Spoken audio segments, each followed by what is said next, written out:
Well, hello. Welcome everyone to the Al Held Foundation and River Valley Arts Collective's virtual visit. My name is Daniel Belasco, and I'm the Executive Director of the Al Held Foundation.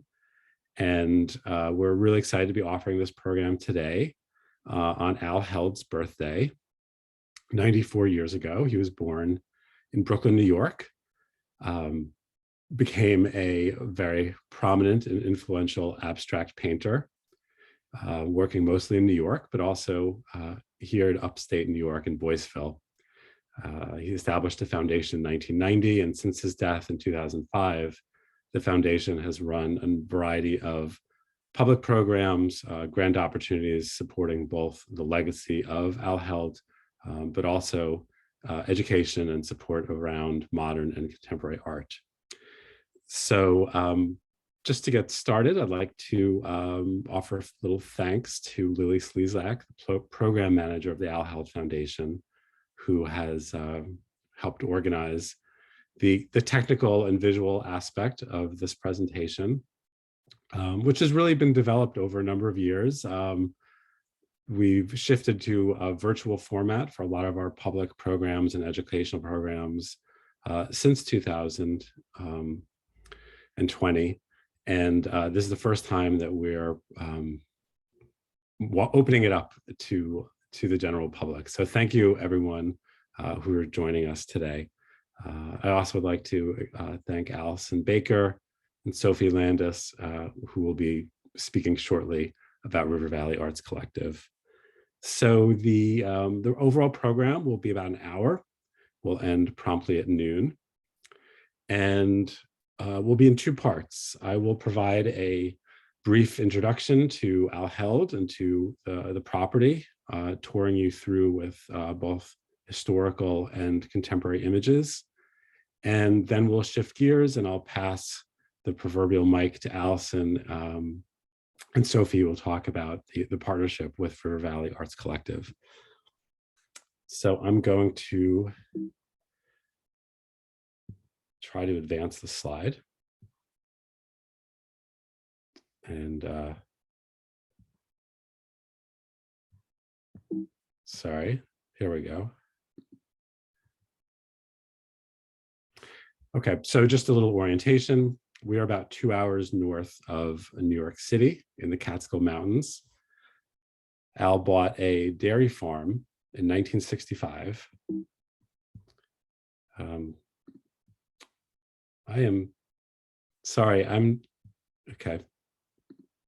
This is the first time I'm using this format. Okay, so we have, you can see an aerial of the property. It's changed slightly since the time this photograph was taken. But there are 3 barns, a warehouse that Al built in the 90s, and also a former dairy house. As many of you probably know, Al liked to paint big, very big. And so when looking for a summer residence, he found it most appropriate to use a barn where there's significant volume of space, where he could really stretch his canvases and explore very expansive spatial imagery. A few photos of how the property looked when he first bought it. On the right, I think it was probably when he visited in February 1965. Up on the hill, it's hard to see. The buildings were white. That summer, 1965, while Al was in France, actually for the summer with his wife, Sylvia Stone, he had a friend and former Yale students, Robert Mangold, and others were able to stay rent-free on the property in exchange for painting the barns red. So it's kind of started the tradition of having many hands involved with the upkeep and improvement of the property. And also this idea of the Boyceville property being, while initially intended to be a site of making and creation for Al and his wife Sylvia, also a place where many other artists came and visited and sometimes even gained inspiration, as Robert Mangold has discussed about his time there. I'll show a few slides of interiors of the barn. You'll see how it's evolved over the years and also how his style evolved. This image was taken in 1967 um, when Held was painting his first public commission called I and the We, which was for a office building designed by Gropius in Ohio. And Held liked to work site specifically. He always worked at one-to-one scale. He never scaled up his paintings. He never, worked from small drawings that became large gestures. Everything was one-to-one. And because the location of these particular paintings were to be over a doorway, he wanted to paint them in the position that the viewer would encounter them on site, in the building in Ohio. So because of the volume of the barn, he was able to build scaffolding, build a framework, and sort of loft the painting. You can see a number of his other letter paintings. This was probably his most significant series where he really established his name as an artist in the 1960s, pioneering a new direction in abstract painting after abstract expressionism.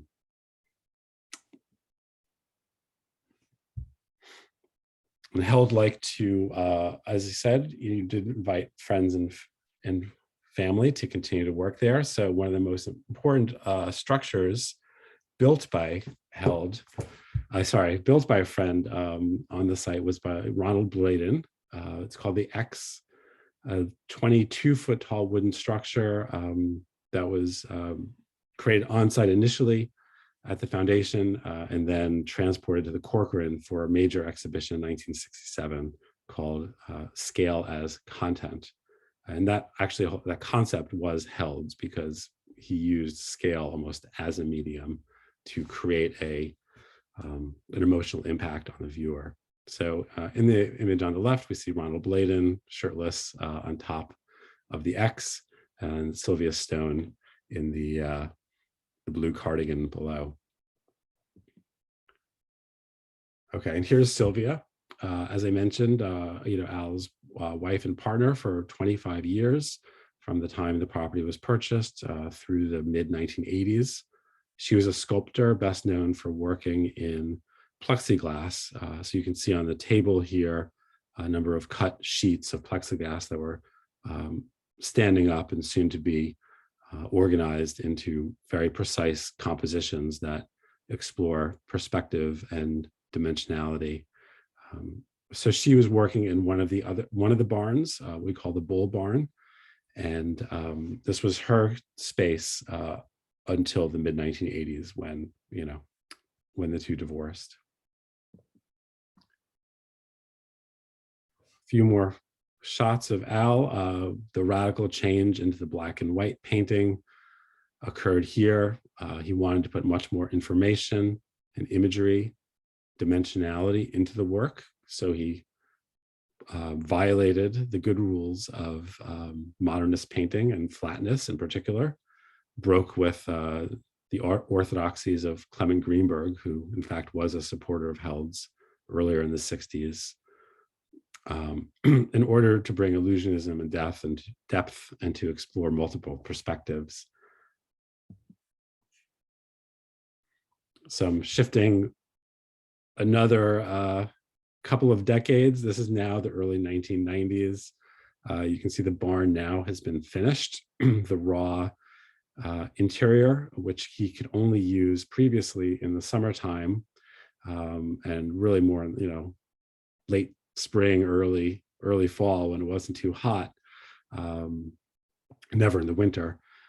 Now became winterized, air conditioned, climate control, radiant heat coming up from the floor, and the walls, because they were finished and insulated, then stood on one side over 15 feet high, which allowed Held to then expand the size of his canvases even more.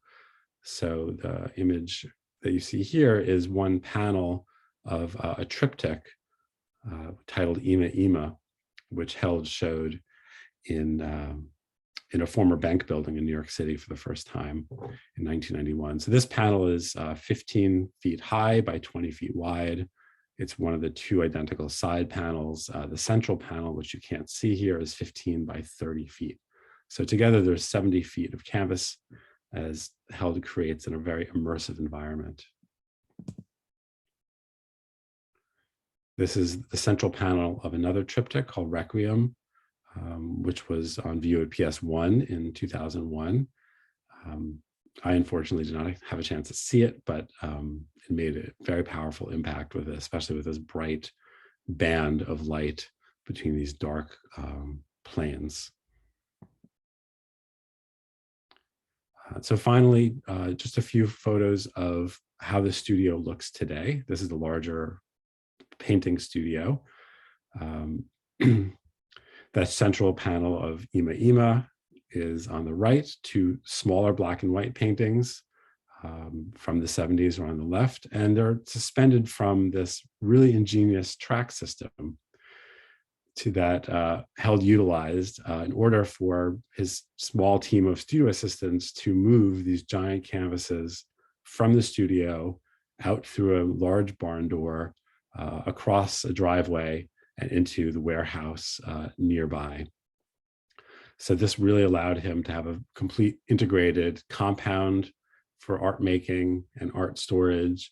And it's really just a luxury for us at the foundation to be able to easily wheel in and wheel out these enormous canvases, both for educational programs, but also for conservation, photography, other purposes. So when we bring people through the foundation, we often start here in Al's painting studio. Here's a small group of visitors from a couple of years ago. Al's famous recliner chair in the foreground, allowing him to sit back and contemplate the relationships between the forms. And what else? Let's see, another view of the interior. We've largely left his palette intact, the studio as it was, with a rows of jars of golden acrylic paint. The two clocks in the middle, one for Italy, one for Boyceville. He did have a second studio in Italy for about 20 years. And other things. There are two doors on the left here. One on the far left goes downstairs into a garage. The one on the near left goes upstairs into that second smaller drawing studio, which Sylvia Stone had occupied. Another view, I think, from this summer of watercolors. We try to change things up and bring in groups to see different facets of Held's work and career. We've had a number of partnerships over the years with, especially with Hudson Valley arts organizations. For 2 years, we hosted T-Space, Architectural Fellows Foundation, started by architect Stephen Hull. They did their final architectural presentations here at the foundation. Held, as you can see in his work, was very interested in architecture and the creation of space, but limited himself, strictly to the two-dimensional plane. So it was a really exciting dialogue for us between architecture and painting. And finally, just one photo of some visitors. These are art teachers from nearby Kingston, middle school and high school art teachers, having an opportunity to study at some depth Al's work. So at this point now, I will pass it over to Allison and welcome any questions that people might have in the Q&A session later. Thank you so much, Daniel. And it's so exciting, and we're so grateful for this opportunity to do this presentation on the occasion of Al's birthday. I think this is a wonderful opportunity. So I would just love to get started as if we were on an actual tour and talk a little bit about River Valley Arts Collective and our relationship with the Al Held Foundation, which is now in its third year of programming. And from our perspective as an itinerant organization, meaning we don't have a permanent space, we rely entirely on partnerships in order to present our programs. And the Al Held Foundation partnership has really been the hallmark of that, and in so many ways represents everything that we want to do. And so we're especially grateful for this ongoing collaboration. We, as an itinerant organization without a permanent location, rely also on these partnerships to help bring context to what we do. And after a year of meeting with stakeholders, artists, farmers, all sorts of people in our community in the Hudson Valley, we developed a mission that really focuses on bringing people together and supporting creative production in the Hudson Valley. And we do that in many ways, and I'll talk about it as we move through the tour today. But what we're going to do really is just sort of tell the story through the exhibitions that are currently on view at the foundation. So I'm going to test my ability to move the screen. Oop, did I just do that? Because I don't think, oh, there we go. Okay, let's see if I can move things. Here we go. Thank you very much, everybody, for your patience as we work on this. Okay, so this is a visit to the artist Irja Boden. And as I mentioned, we're supporting the artists who are living and working in the Hudson Valley. Irja is in Ghent, but she's originally from the northern part of Sweden, within the Arctic Circle in the region known as Lapland. And so she brings to her work a perspective that is deeply rooted in her background of where she grew up. And what's amazing is going and visiting artists in their studios in the Hudson Valley, and then having this opportunity to bring their work out of the studio context and into a space where it can be seen publicly.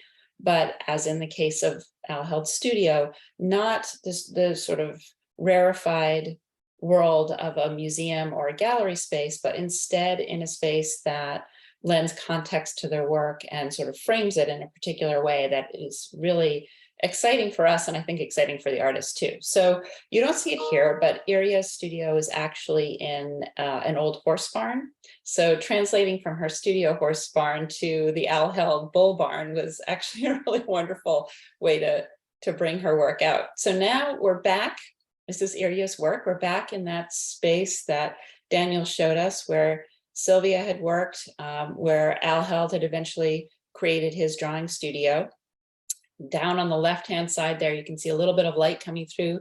That is actually Al Held's big painting studio down there. So you get a sense of how close this is to where Al was working. And the space is now cleaned up a bit with, nice bright white walls, and lends an amazing context to present work. In this case too, when we were preparing for the exhibition, we spent some time with Irja walking around, looking in the storage spaces and finding these crates that had been used to ship Al Held's work. Canvases that were so large that they needed to be rolled in order to be shipped were sent about in this crate, and another that we used. And they formed a great pedestal for Irja's show, so that rather than sitting on single white platforms, they were grouped together on these crates that were then layered with burnt planks. I'm going to advance a little bit more so we can see some more images. These are some close-ups of her work. There is so much to be said about her work, but I think one of the ways that we sort of introduce people to this exhibition is just to talk about sort of three areas that the works fall into in this case. We call one area the sort of celestial, which is the one underneath the skylight, another the terrestrial, which are the ones you've been seeing on the burnt planks, and another the subterranean, which are the pieces that were installed in another wonderful find from the barn, which is this little podium that we believe must have been used to keep charts and records of the cows in the milking barn. And so Irja has used these as the sort of areas of grouping different pieces within this body of work, which come under this overall heading of to dress a ptarmigan. And a ptarmigan is a type of bird. It's like a grouse, and it is one of the things that her hometown is known for, and actually also named after, because they are hunted. And to dress, as you may know, means to prepare a bird that to be cooked. So it means gutting it. So the pieces that are in the sort of what we call celestial area of the installation are empty. The ones in the terrestrial have these anthropomorphic, strange, could be animal, could be plant-like, could be oceanic forms in them. And then the area that you're seeing on the right of your screen are these little creatures that she calls pherums. So I'm introducing you very quickly to a lot of language that kind of Iria uses to talk about her work.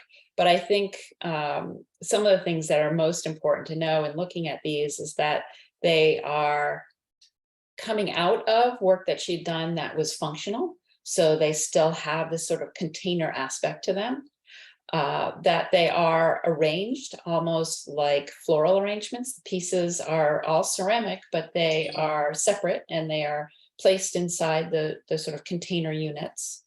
And they are using a palette that for someone like me who grew up by the ocean looks at and thinks about coral reefs. But from Iria's point of view, she, having grown up where she did in the Arctic Circle, thinks of the palette more in terms of the aurora borealis, and the forms more in terms of things you would find underground, like stalactites and stalagmites. So it's really wonderful the way that her visual vocabulary can be interpreted in different ways, but always has this sort of very compelling, very visceral kind of tactile attraction for the people who come across it. The pherums, the ones in the little cabinet there, she considers little creatures, and I think that they're a good sort of connection between the work that we're seeing here and the work we'll see a little later in the tour, which is a separate body of work that is being presented outdoors at the foundation. Again, in each case, I'll talk a little bit about the context in this moment of the drawing studio, the former bull barn, in relation to the artist's work, but also what we're able to draw from the context that Al Held created. So his barn complex, his studio, but also his landscape have a strong sort of influence over the way the visitor sees the work, but also the way the artist chooses to present it within this framework that Al Held has created. So here again, I think what's been interesting is, and what we talk a lot about on the tour, is that the town where Iria grew up in Sweden was founded as a mining town. Iron ore is mined there. And over time, that mine has come to actually tunnel underneath the town. And so the entire town, which we call a town, but it's actually a proper city, is being moved about 2 miles away so that the mining can continue, and that the city will eventually, what was the city space, will fall into the mine. So all of the buildings are being rebuilt, city center, stores, people's homes are being rebuilt a couple of miles away and being emptied out and transported. So all of these little clues that Iria kind of picked up on in terms of using the crates and giving this sense of transport and moving, burning the planks, giving this hint to the black iron ore that's under her town, the palette of the aurora borealis, these semi-living creatures that occupy the containers, but also this amazing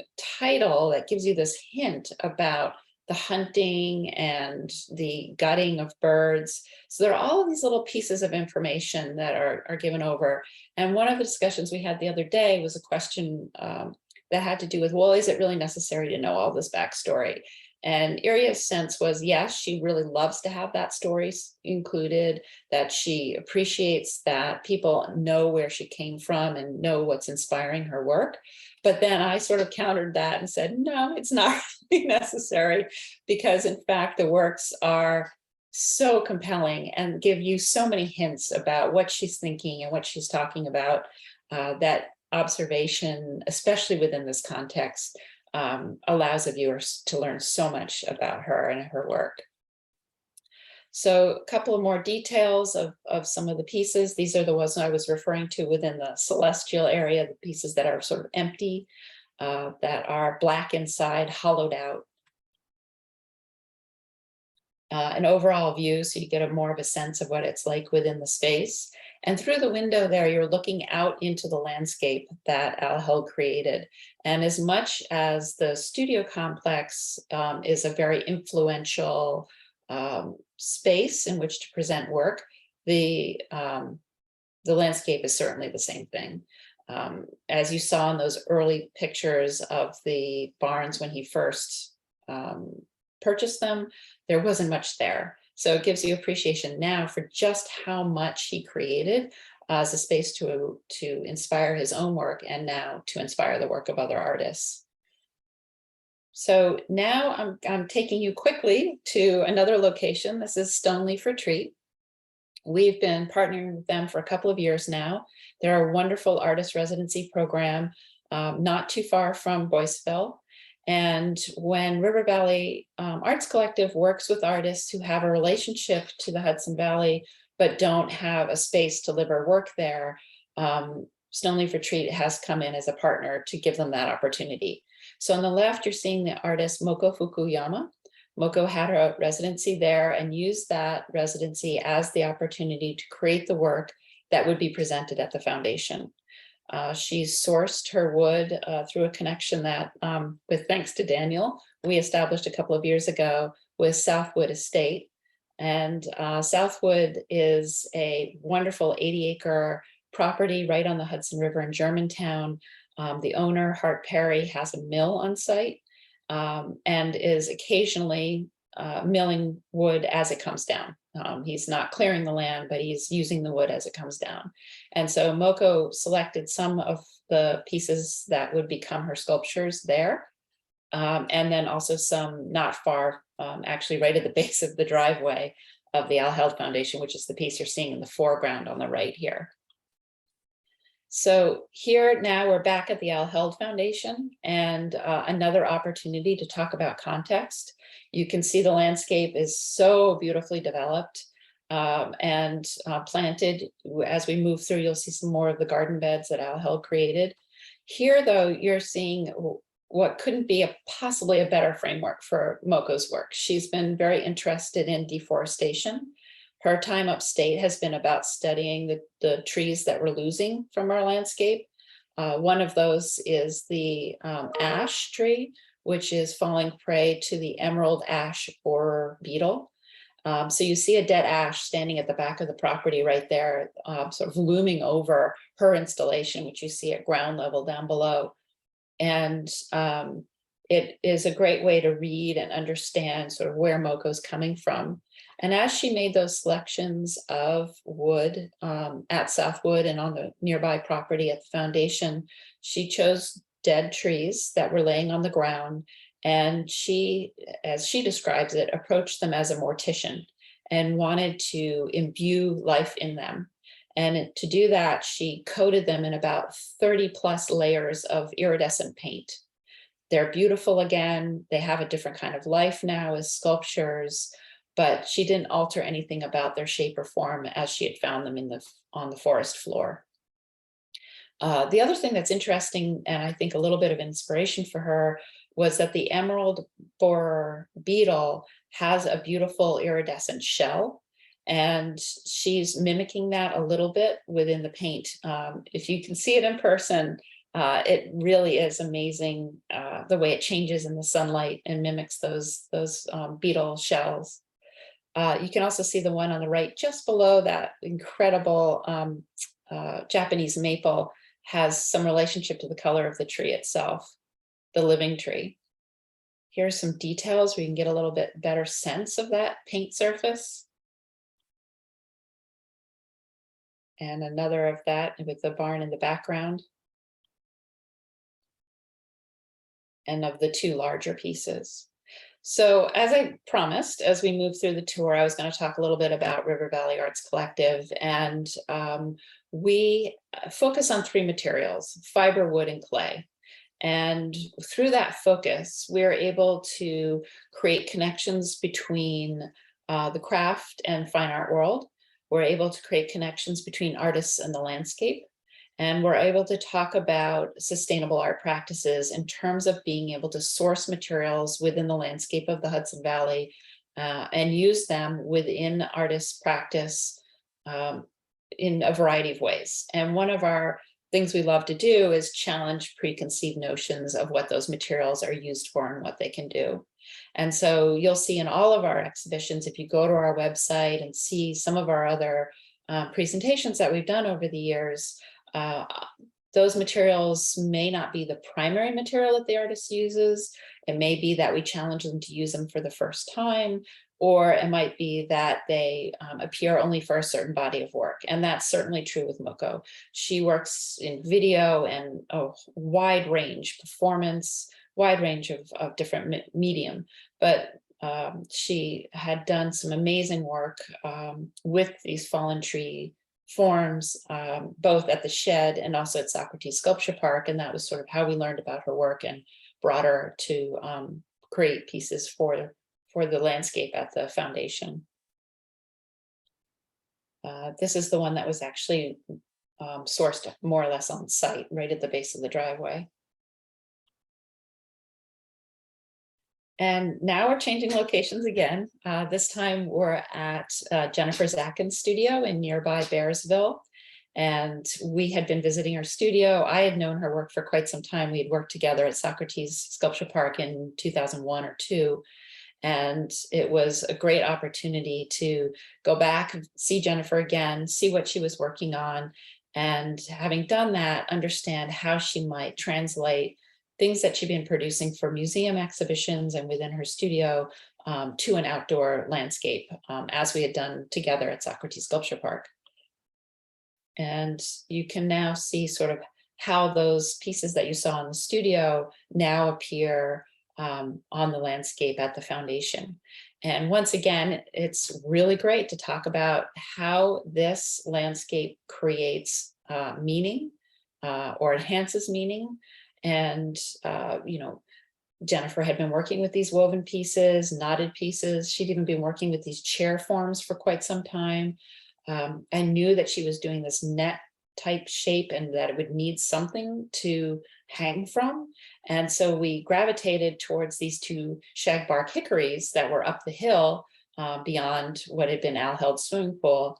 And then we learned that this was also the site where Al Held and his family would spend time. His hammock hung from these trees.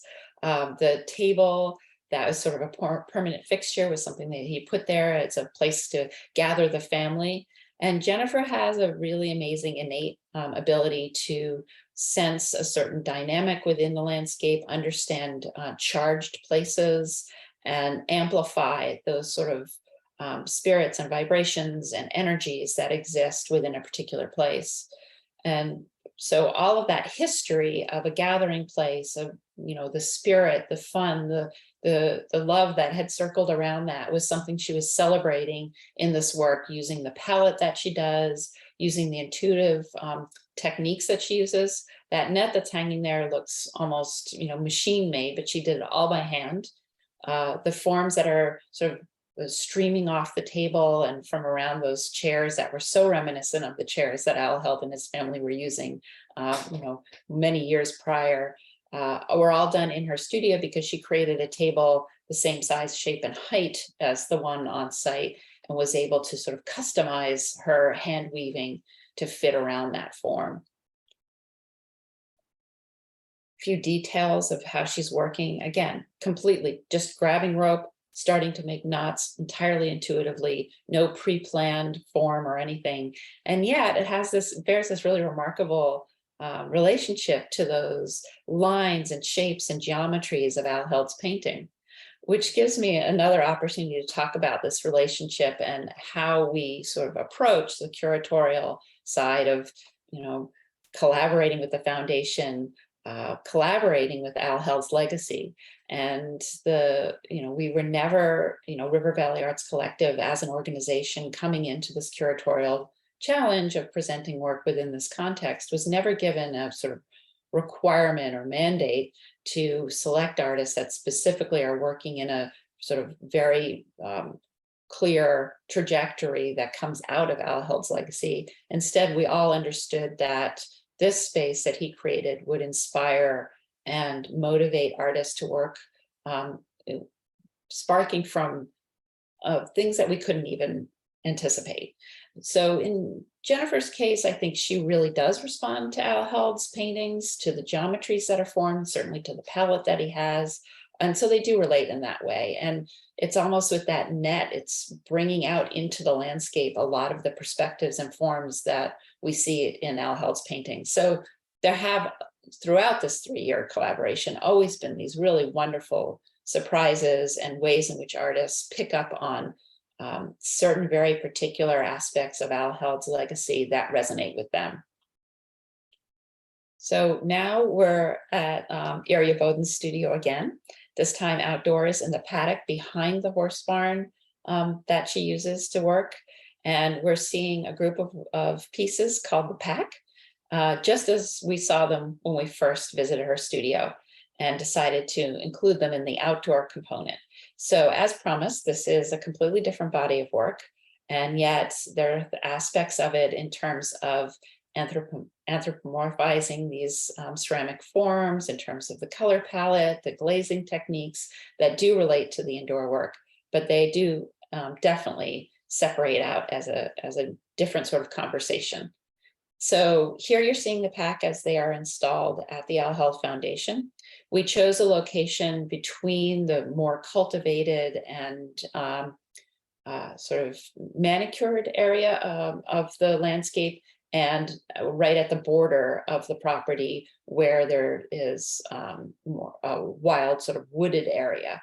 So the dogs are facing us from that wild side of the woods, coming out to greet us in the cultivated landscape, and all with these faces and expressions of that convey energy, engagement, and all of the things that Irja sees and associates with dogs as to friendship and loyalty.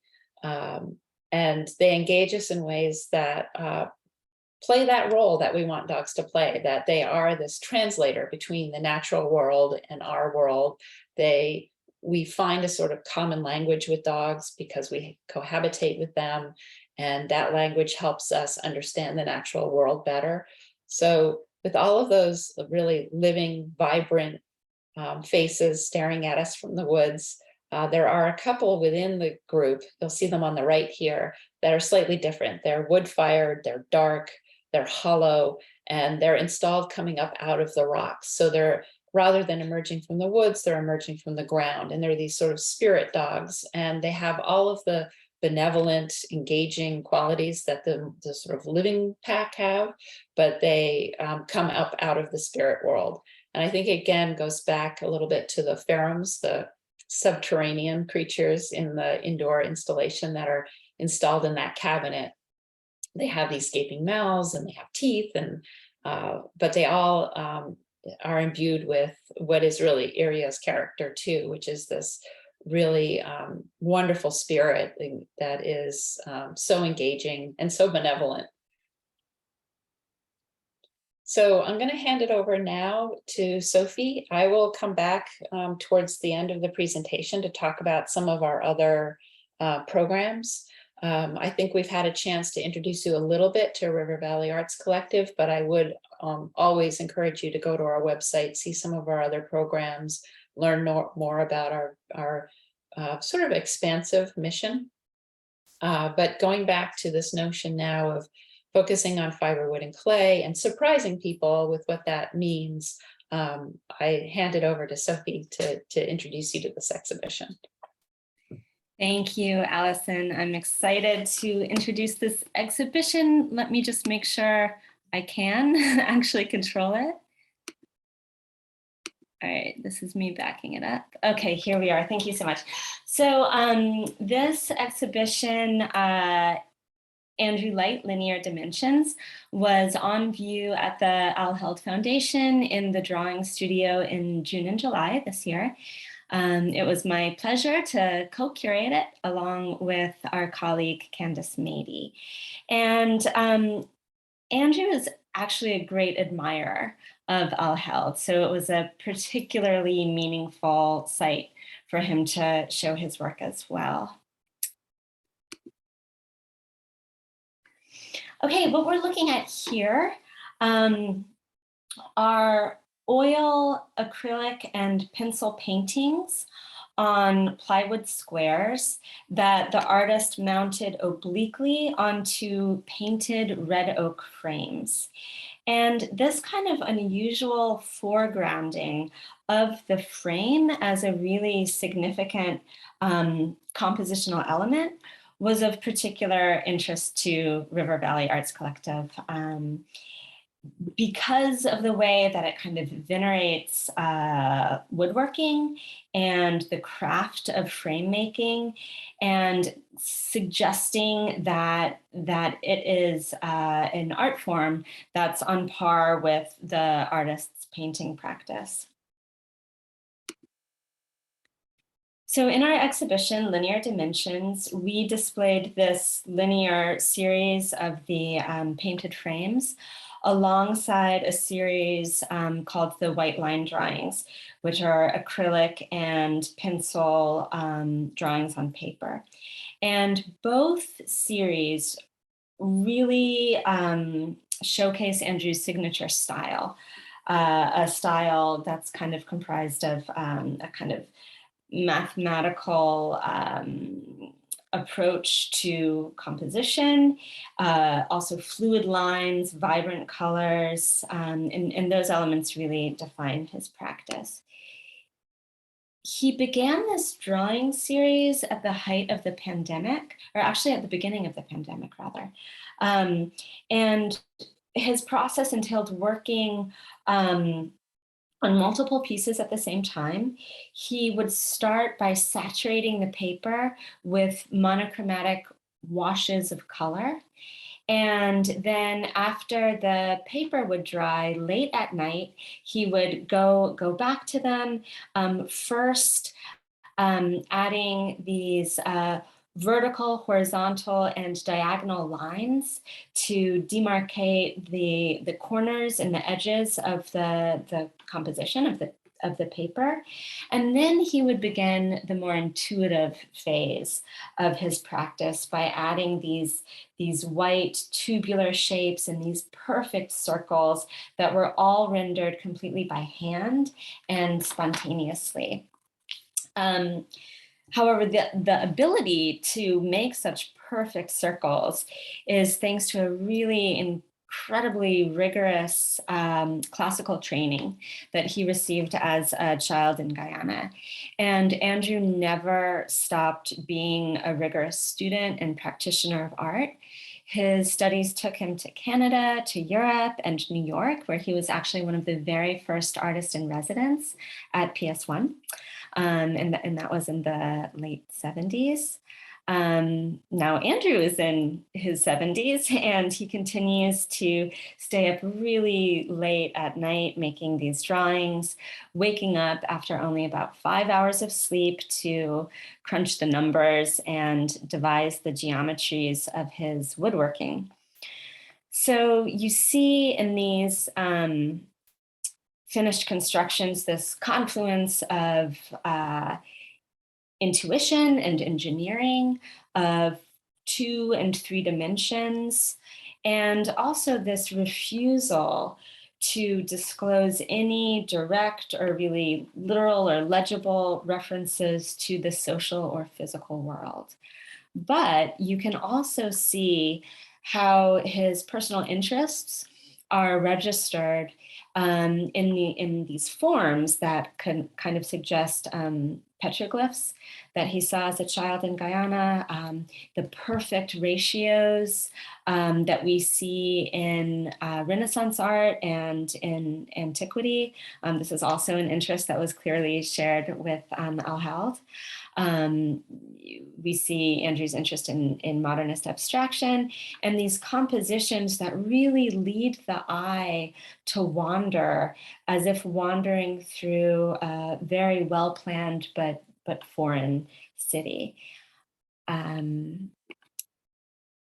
This effect is heightened when encountered the work in person, especially with the three-dimensionality of the framed pieces, because you see these multiple perspectives emerge as the viewer's body actually moves through the space.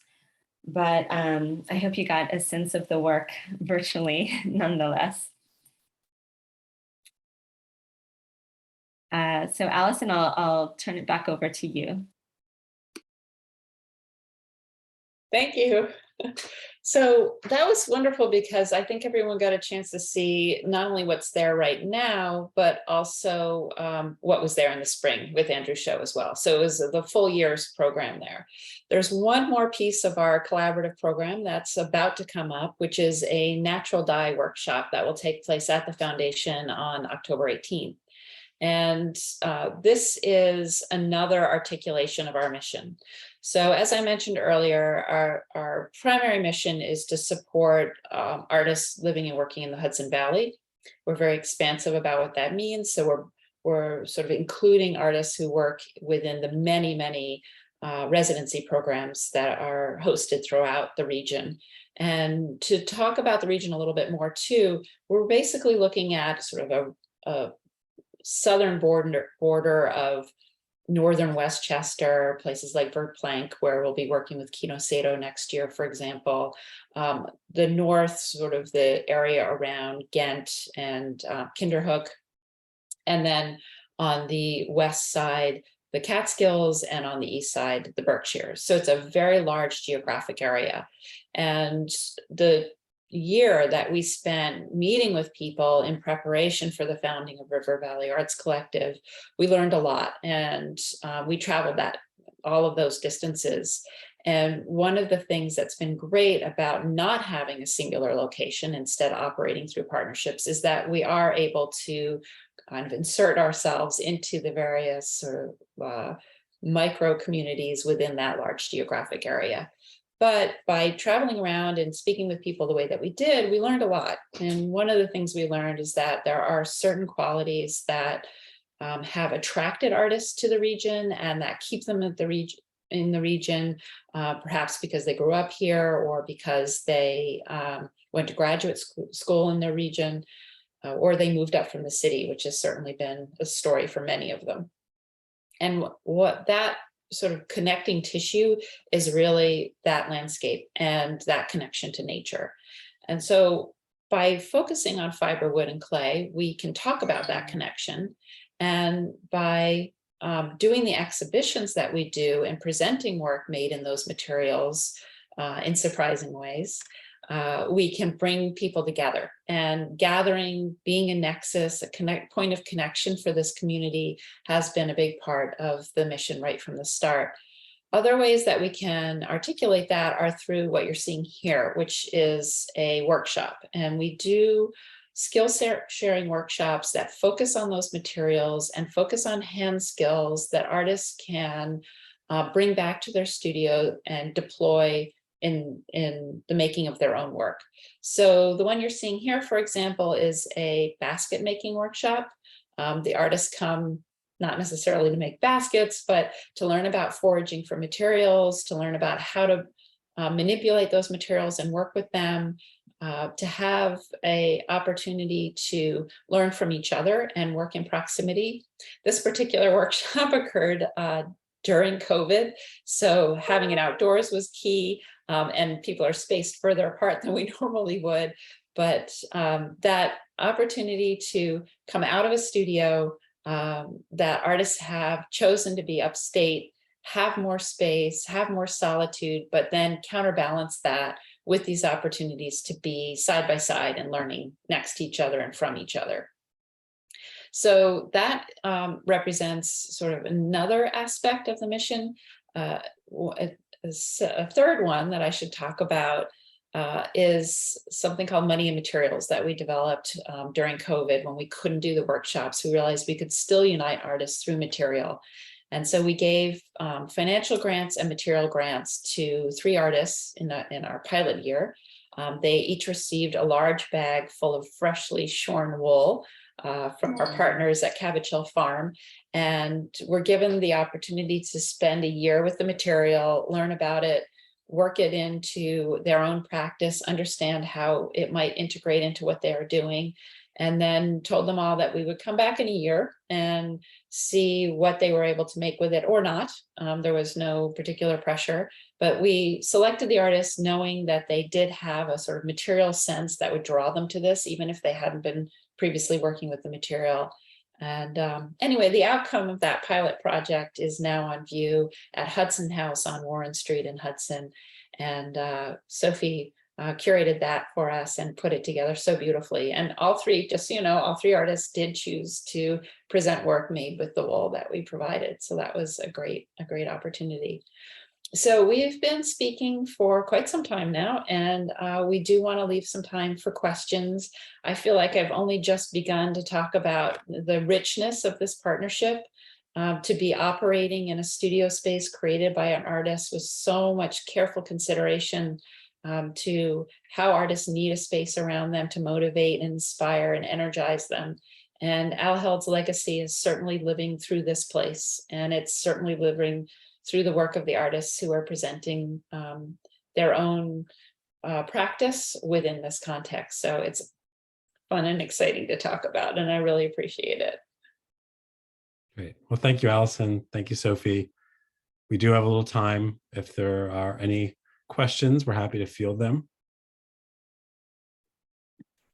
And if not, then we're pleased that you were able to join us today. And I think this will be the first of what I expect to be an annual Al Held birthday virtual visit or update on the foundation's doings. I think it's really, a wonderful way to extend the conversation as broadly as possible to anyone who would like to participate. So if you haven't already visited the foundation, you are welcome. We still have a few public tours left.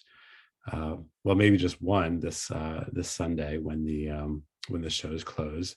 But we'll have a new slate of programs next year. So I know you're on our mailing list probably, but join River Valley's mailing list and get updates for us, and hopefully we'll be able to see each other in person in the future. So, Lily, anything coming in or no? Nope. Okay, so I think we'll end it there. Thank you everyone for joining us, and have a wonderful rest of the day.